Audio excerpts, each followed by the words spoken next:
You can share localization while you tweeting. Is it possible to add fake localization and appear to tweet from a different country? First, you have to download an application that can change your localization. For this video, I used one called Fake GPS Free. You can download it from the Play Store. After you download application, you have to enable mock locations in the developer settings. Now, search for Select Mock Location App option.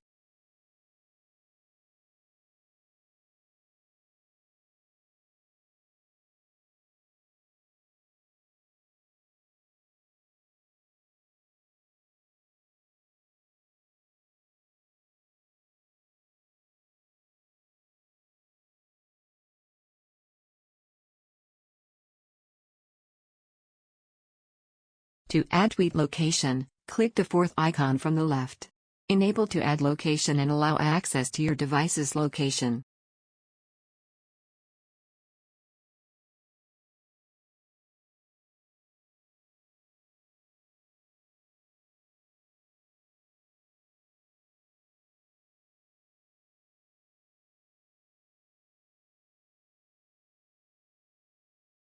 That's all, so you can go back to application and pick a location. When you select localization, just click the play button to set up a new location.